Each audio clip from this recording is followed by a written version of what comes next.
Peristiwa kudeta Angkatan Perang Ratu Adil atau kudeta 23 Januari adalah peristiwa yang terjadi di mana kelompok milisi Angkatan Perang Ratu Adil atau APRA yang ada di bawah pimpinan mantan Kapten KNIL Raymond Westerling yang juga mantan Komandan Pasukan Khusus masuk ke kota Bandung dan membunuh semua orang berseragam TNI yang mereka temui. Aksi gerombolan ini telah direncanakan beberapa bulan sebelumnya oleh Westerling dan bahkan telah diketahui oleh pimpinan tertinggi militer Belanda. Angkatan Perang Ratu Adil atau APRA adalah milisi dan tentara swasta pro-Belanda yang didirikan pada masa Revolusi Nasional Indonesia. APRA dibentuk oleh Kapten Raymond Westerling pada tahun 1949. APRA merupakan milisi bersenjata yang anggotanya terutama berasal dari tentara Belanda. Nama milisi ini berasal dari bagian dari kitab ramalan Jawa kuno, Ramalan Jayabaya, yang meramalkan kedatangan seorang Ratu Adil yang merupakan keturunan Turki. Karena mempunyai warisan darah campuran Turki, Westerling memandang dirinya sebagai sang Ratu Adil, yang diramalkan akan membebaskan rakyat Indonesia dari tirani. Peristiwa pemberontakan yang dilakukan oleh APRA ini meletus pada 23 Januari 1950 di Bandung. Pada saat itu, APRA melakukan serangan dan menduduki kota Bandung. Pemberontakan APRA berawal dari hasil konferensi Meja Bundar pada tahun 1949, di mana salah satu hasilnya adalah pembubaran Republik Indonesia Serikat. Tidak senang dengan hal tersebut, Westerling bekerja sama dengan Sultan Hamid II yang condong ke aliran federal untuk melakukan kudeta agar dapat mempertahankan bentuk negara Republik Indonesia Serikat. Sebab negara bagian RIS saat itu ingin memisahkan diri dari RIS, tapi pada akhirnya bergabung kembali. Pembentukan dan pemberontakan APRA berasal dari Angkatan Perang Republik Indonesia Serikat, di mana semua TNI dan KNIL harus bergabung dengan APRIS. Situasi ini terbilang cukup sulit karena TNI dan KNIL sempat berhadapan di medan perang sehingga banyak kaum yang beraliran federal bergabung dengan APRA. Basis pasukan APRIS di Jawa Barat adalah Divisi Situwangi. APRA ingin keberadaan negara Pasundan dipertahankan sekaligus menjadikan mereka sebagai tentara negara federal di Jawa Barat. Karena itu, pada hari Kamis tanggal 5 Januari 1950, Westerling mengirim surat kepada pemerintah RIS yang isinya adalah suatu ultimatum. Ia menuntut agar pemerintah RIS menghargai negara-negara bagian, terutama negara Pasundan, serta pemerintah RIS harus mengakui APRA sebagai tentara Pasundan. Pemerintah RIS harus memberikan jawaban positif dalam waktu 7 hari, dan apabila ditolak, maka akan menimbulkan perang besar. Tentu saja hal ini ditolak oleh RIS, sehingga APRA pun merencanakan pemberontakan terhadap RIS. Target pemberontakan ini berada di Bandung dan di Jakarta. Setelah menyusun rencana, APRA mulai bergerak di sekitar Cililin, di bawah pimpinan 2 orang inspektur polisi Belanda, Van Bicklin dan Van der Meulen.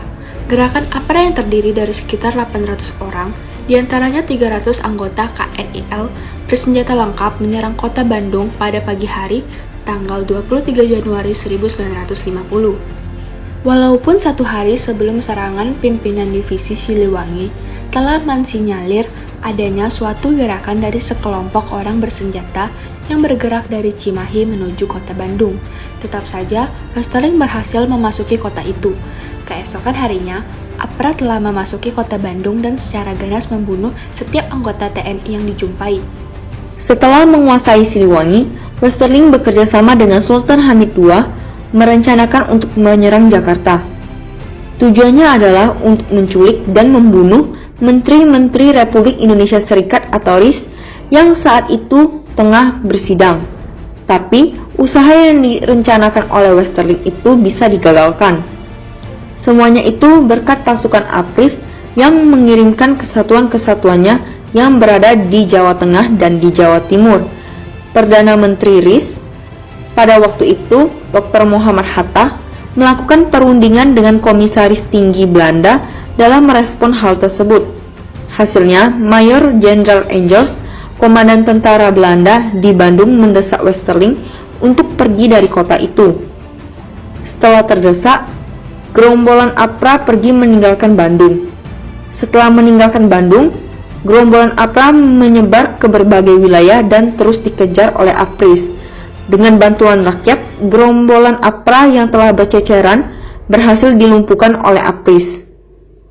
Selain ke Bandung, gerakan APRA juga diarahkan ke Jakarta. Di daerah ini, Westerling mengadakan kerjasama dengan Sultan Hamid II. Untuk mewujudkan ambisinya, Westerling dan Sultan Hamid II menyusun rencananya. Rencananya yaitu yang pertama, APRA akan menyerang gedung tempat kabinet RIS bersidang. Yang kedua, semua menteri RIS akan diculik. Yang ketiga, Menteri Pertahanan Sultan Hamengkubuwono IX, Sekjen Kementerian Pertahanan Ali Budiarjo, dan pejabat Kepala Staf Angkatan Perang Kolonial T.B. Simatupang akan dibunuh. Supaya publik tertipu, Sultan Hamid II juga akan ditembak di tangan atau kakinya agar orang mengira bahwa ia juga termasuk yang akan dibunuh Westerling. Sultan Hamid II dijanjikan oleh Westerling akan dijadikan Menteri Pertahanan jika rencana itu sukses. Akan tetapi, berkat kesigapan APRIS, usaha APRA di Jakarta juga berujung kegagalan. Meskipun demikian, Westerling dengan gerombolannya masih terus mencoba untuk mencapai tujuannya. Tetapi, usahanya tetap berujung pada kegagalan yang membuat Westerling sempat melarikan diri ke luar negeri pada 22 Februari 1950 dengan menumpang pesawat Catalina milik Angkatan Laut Belanda. Dengan kaburnya Westerling, maka gerakannya pun menjadi bubar.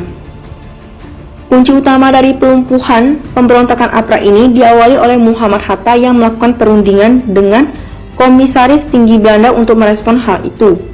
Tokoh kelahiran 12 Agustus 1902, tepatnya di wilayah kota Bukit Tinggi, tumbuh menjadi sosok yang berpengaruh besar bagi bangsa Indonesia. Dr. Muhammad Hatta adalah negarawan dan ekonom Indonesia yang menjabat sebagai Wakil Presiden Indonesia pertama. Ia bersama Soekarno memainkan peranan sentral dalam perjuangan kemerdekaan Indonesia dari penjajahan Belanda sekaligus memproklamirkannya pada tanggal 17 Agustus 1945. Tidak hanya saat memperjuangkan kemerdekaan, tetapi Muhammad Hatta juga tetap aktif dalam mempertahankan kemerdekaan.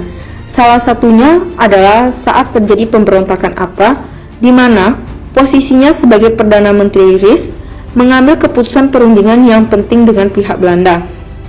Hal tersebut membuat APRA terdesak keluar dari Bandung akibat perintah yang diberikan oleh Mayor Jenderal Engels. Dengan begitu, pihak APRIS lebih mudah untuk melakukan penumpasan dan pengejaran terhadap APRA yang kondisinya sedang terdesak. Sebagai seorang tokoh yang memberi pengaruh bagi kemerdekaan Indonesia, ia juga menjalankan kewajiban dan tanggung jawabnya dengan baik saat menduduki Perdana Menteri dengan membuat keputusan yang seperti pada saat pemberontakan APRA sehingga pemberontak dapat ditumpas. Keberhasilan penumpasan pemberontak ini juga merupakan hasil kerjasama dari berbagai pihak pemerintah, terutama APRIS, yang dengan sigap memberi bantuan pasukan untuk mengejar dan melumpuhkan APRA. Kita dapat meneladani kegigihan para pejuang terdahulu kita dalam mempertahankan kemerdekaan Indonesia. Rasa persatuan yang begitu kuat antara rakyat dan pemerintahan sebagai orang Indonesia juga turut membantu dalam penumpasan pemberontakan ini. Perundingan yang dilakukan sebagai bentuk musyawarah juga dilakukan terlebih dahulu tanpa mengutamakan tindakan kekerasan. Hal seperti inilah yang patut kita teladani dalam kehidupan kita yang sekarang. Melalui peristiwa APRA ini, kita dapat mempelajari bahwa kita harus belajar untuk saling bekerja sama dalam menghalau bahaya dari luar. Di sini mungkin Tuhan ingin kita belajar untuk selalu menjauhkan diri kita dari hal-hal yang mengganggu kesejahteraan kita, seperti dengan adanya keberadaan APRA. Maka dari itu, kita harus saling bekerja sama untuk membasmi musuh dan tetap meminta hikmat dari Tuhan agar dapat membuat keputusan yang baik.